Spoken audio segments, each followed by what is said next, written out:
अपने माता पिता को घृणा की दृष्टि से देखेगा। भले ही माता पिता ने उनके साथ अन्याय किया हो, उनकी प्रार्थना स्वीकार नहीं की जाएगी।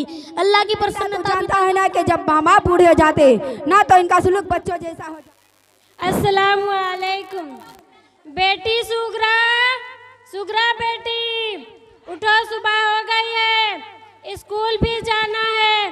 बुशरा को भी बेदार कर दो, जल्दी फ्रेश हो जाओ। आपका चाय और नाश्ता तैयार है, जल्दी करो बेटा, बच्चे स्कूल के लिए निकल चुके हैं।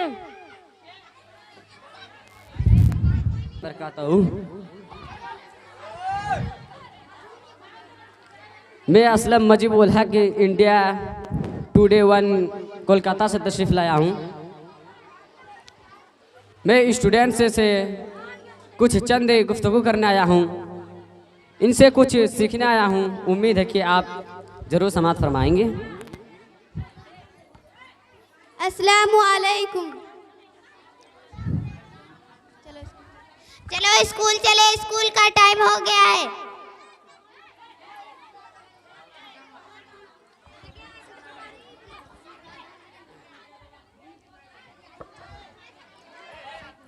आप लोग कहाँ जा रहे हैं? हम लोग पढ़ने जा रहे हैं। आप लोग कहाँ पढ़ते हैं? वेलकम पब्लिक स्कूल डुमरिया में पढ़ते हैं। स्कूल में क्या क्या पढ़ते हैं? ऑल सब्जेक्ट पढ़ते हैं। ऑल सब्जेक्ट में क्या क्या है? कुरान, दुआ, हिंदी, अंग्रेजी, science, math, social science, GK और वगैरह। आप लोगों से मिलकर खुशी हुई। हम आपसे चंद सवालात करेंगे, क्या आप जवाब देंगे? Yes sir. पहला सवाल शाइना से है। शाइना, आप बताइए अल्लाह ताला कहाँ है? अल्लाह ताला सातवें आसमान के ऊपर अर्श पर है। और रहमान अल अर्श इस्तवा। अल्लाह ताला is on the throne above the seventh heaven. Thanks. दूसरा सवाल जिन्नत गुलजार से है। जिन्नत गुलजार, आप बताइए क्या अल्लाह ताला को आपने देखा है? अल्लाह ताला को किसी ने नहीं देखा है, पर उसकी बनाई हुई चीजों को देखकर बता सकते हैं कि अल्लाह ताला है। ये आसमान, ये जमीन, सूरज, चांद, सितारे, ये इंसान, ये चरिंदे परिंदे और ये दुनिया की खूबसूरती अल्लाह की मौजूदगी की मिसाल है।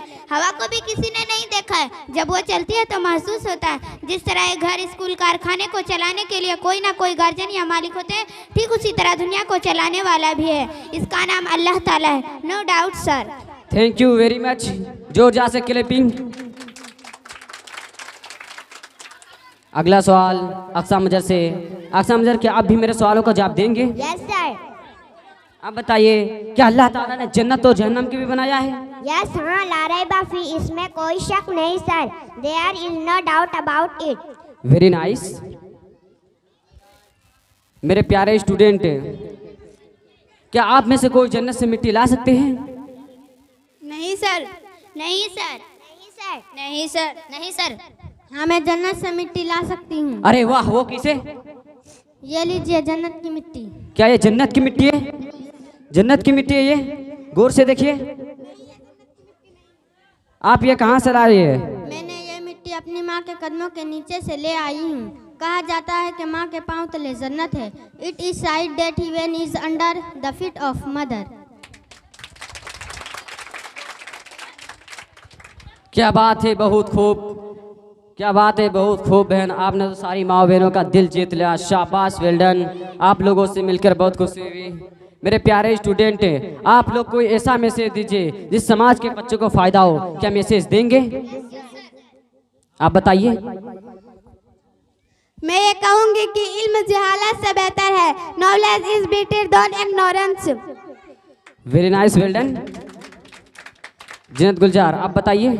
मेरा पैगाम कौम के बच्चों से है कि तालीम एक ऐसी ताकतवर हथियार है जिसके इस्तेमाल से पूरी दुनिया में तब्दीली लाई जा सकती है। लिहाजा सभी बच्चे तालीम हासिल करें और यह बच्चों की प्रति वालिदैन की जिम्मेदारी भी है कि बच्चों को पढ़ाएं। कलम की ताकत दुनिया की हर ताकत से बड़ी है, इसलिए एक रोटी एक बोटी कम खाए पर अपने बच्चों को जरूर पढ़ाएं। Education is the most powerful weapon which you can use to change the world. Thanks. Aqsa Mazhar, आप भी बताइए। मैं तमाम माँ और बहनों से यही कहूँगी कि तालीम की बुनियाद पर कौम को बुलंदी मिलती है। अच्छे से अच्छा काम, अच्छी तरबियत और तालीम के जरिए हम बड़े बड़े मकामात पर फाइज होते हैं। आलिम, मुफक्किर, डॉक्टर, इंजीनियर और साइंटिस्ट बनकर अहम खिदमात अंजाम दे सकते हैं। तालीम के ज़रिए हम खुद को भी बदल सकते हैं। एक कलम, एक किताब, एक बच्चा और एक शिक्षक पूरी दुनिया को बदल सकता है। One pen, one book, one child, one teacher can change the world. Thank you so much. Tamanna Anwar, आप क्या कहना चाहते हैं इस मैसेज के बारे में? मैं ये कहूँगी कि तालीम हासिल करने हर मर्द औरत पर फर्ज है। Getting education is the duty of every man and women. Thank you, very nice. आप बताइए। मैं ये कहूँगी कि तालीम ही सिखाती है हमें जीने का सलीका। Education teach us how to live. Thank you so much. आप भी बताइए। शिक्षा सबके लिए, सब पढ़े सब बढ़े। Education for all. माशाअल्लाह, क्या बात है। आप लोग इसी तरह मेहनत करते रहे और आगे बढ़ते रहे। You guys keep working hard and moving forward. इंशाअल्लाह। शिक्षा ही जीवन है, शिक्षा ही जीवन है, शिक्षा ही जीवन है। शिक्षा ही जीवन है। सब पढ़े सब बढ़े, सब पढ़े सब बढ़े, सब पढ़े सब बढ़े। सब पढ़े सब बढ़े। अस्सलाम वालेकुम। चलो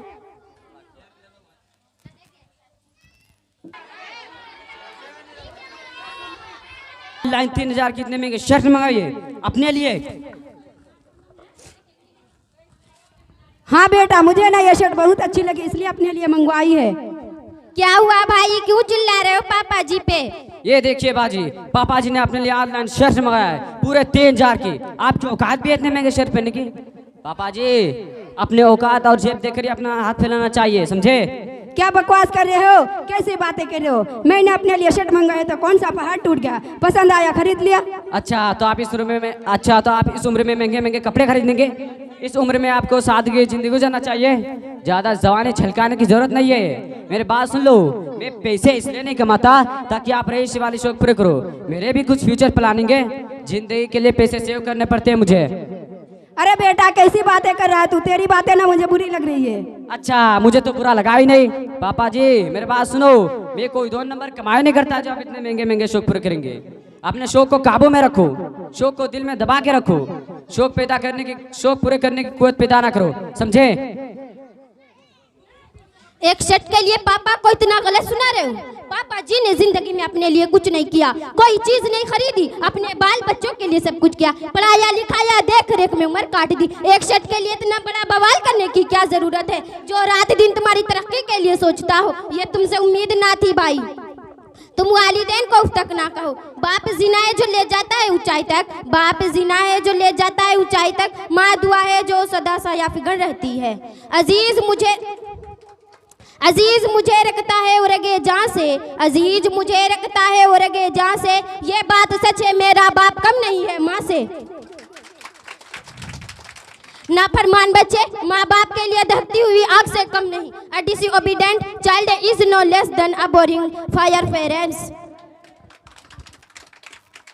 बेटा, जब तुम छोटा था ना, तू हर एक चीज के लिए जिद क्या करता था। मैं तेरी हर ख्वाहिश पूरी क्या करता था। तूने आज एक शर्ट के लिए मुझे सुना दिया। एक दिन तुम एक बड़ी कार के लिए जिद कर बैठा, तुम्हारे खुशी के लिए वो कार खरीदनी पड़ी। आज तू ये भूल गया कि मैं तेरा बाप हूँ। मैंने अपने बाप होने का फर्ज बहुत अच्छे से निभाया है, और तू बेटे होने का फर्ज कब निभाएगा? किसी भी पसंद चीज को करने के लिए बेटे से परमिशन लेनी पड़ेगी, अपनी ख्वाहिश को मार देना पड़ेगा। तुझे यह शर्ट नहीं पसंद तो वापस करवा दूंगा तुम्हारे खुशी के लिए। नहीं पापा जी, वापस मत कीजिए, मुझे माफ कर दीजिए। सुनो भाई, अपनी ख्वाहिशात को दबाकर औलाद की ख्वाहिशात को पूरा करना कोई वालिदैन से सीखो। वालिदैन के साथ हुस्न सलूक करना सीखो। व वसैनल इंसान बिवालिदैहि हुस्ना। अल्लाह ताला ने वालिदैन के साथ हुस्न सलूक करने का हुक्म दिया है। अल्लाह ताला has ordered good behaviour towards parents. मुस्कुराहट का कोई मोल नहीं होता, रिश्तों का कोई तोल नहीं होता। मुस्कुराहट का कोई मोल नहीं होता, रिश्तों का कोई तोल नहीं होता। लोग तो मिल जाते हैं हर मोड़ पर, हर कोई माँ बाप के जैसा अनमोल नहीं होता। घर का सबसे मजबूत सुतून बाप ही होता है और माँ के कदमों तले जन्नत। Heaven is under the feet of mother. पापा से माफी मांगो, कदमों में गिर जाओ, वरना वालिदैन की बद्दुआ कैरियर खराब कर देगी। पापा मुझे माफ कर दीजिए, आइंदा ऐसा गलती नहीं करूंगा। सॉरी पापा। हमने माफ कर दिया, अल्लाह भी माफ करेगा। थैंक्स। अस्सलाम वालेकुम व रहमतुल्लाहि व बरकातहू। ड्रामा का खुलासा। मेरे प्यारे भाइयों और बहनों, आपने देखा कि आधे दिन हमारे मुआशरे में वालिदैन की नाफरमानी करते नजर आते हैं। वालिदैन की फरमाबरदारी, पेरेंट्स रिस्पेक्ट इन इस्लाम। इस्लाम ने परिवार को विशेष महत्व दिया है और इसकी रक्षा करने के लिए सभी व्यक्तियों पर एक दूसरे का अधिकार निर्धारित किए हैं। लेकिन परिवार और पीढ़ी के विकास में माता पिता की स्थिति और महानता का महत्वपूर्ण स्थान है। पवित्र कुरान ने माँ के अधिकार को सबसे अधिक महत्व दिया है। इसका कारण यह है कि माँ के बलिदान भी ऊंचे हैं। अल्लाह ताला फरमाता है, और तुम्हारे रब ने कहा है मेरे अलावा किसी की पूजा मत करो और अपने माता पिता के साथ अच्छा व्यवहार करो। यदि उनमें एक या दोनों तुम्हारे सामने बुढ़ापे को पहुँचते हैं तो उनसे कुछ मत कहो, ना उन्हें डांटो और उनसे विनम्रता से बात करो। सूरह इसरा में अल्लाह के कथन का अर्थ लिखा है, और कमजोरी के कारण उनके सामने झुको और उनके लिए प्रार्थना किया करो कि हे ईश्वर, जैसे उन्होंने मुझे बचपन में कृपा करके पाला है उन पर दया करो जो काम है। और अल्लाह की नाराजगी पिता की नाराजगी में है। और सभी बाप ऐसे हैं कि अल्लाह जिसे चाहे माफ कर देता है सिवाय माता पिता के। उत्पीड़न के जिसकी सजा वो मृत्यु दंड से पहले इस दुनिया में देता है। संसार में मनुष्य के सबसे बड़े इतिहासी उसके माता पिता हैं। वह अपने बच्चों से निस्वार्थ भाव से प्यार करते हैं और उन्हें पालने में कष्ट उठाते हैं। वे इनकी खुशी और आराम के लिए अपने सभी सुख और आराम त्याग कर देते हैं। बच्चे इनके लिए कोई मुआवजा नहीं दे सकते, इसलिए माता पिता का अधिकार सबसे ऊंचा है। माता पिता के अधिकार इतने ऊंचे हैं कि अल्लाह की इबादत और शिर्क की नफी के साथ साथ माता पिता के साथ अच्छा व्यवहार करने के पात्र हैं। जीवन में उनकी सेवा करनी चाहिए और बाद में उनके लिए प्रार्थना करनी चाहिए। पवित्र कुरान में बार बार माता पिता के साथ अच्छा व्यवहार करने का आदेश दिया गया है। चाहे लाख करो तुम पूजा तीर्थ करो हजार, चाहे लाख करो तुम पूजा तीर्थ करो हजार, अगर माँ बाप को ठुकराया तो सब है बेकार। माँ बाप का दिल जीत लो, कामयाब हो जाओगे, वरना सारी दुनिया जीत कर भी हार जाओगे। समझे, माता पिता वह हस्ती हैं जिसके पसीने की एक बूंद का कर्ज औलाद नहीं चुका सकती। इनकी खुशी नहीं चुका। जब बेटी घर छोड़ता था बेटा मुंह मोड़, खुद भूखे रहकर भरपेट मुझे खिलाया, पढ़ा लिखा कर मुझे इतना काबिल बनाया। थके होते हुए थक कर सोते नहीं देखा, पिताजी को मैंने कभी रोते नहीं देखा। दोस्तों, इस दुनिया में अगर कोई है जो आपको बिना स्वार्थ के प्यार कर सकते हैं तो वह है आपके माता पिता। वह अपने बच्चों से बहुत प्यार करते हैं। आप उनके लिए जितना भी करो वह कम है। अस्सलामु अलैकुम व रहमतुल्लाहि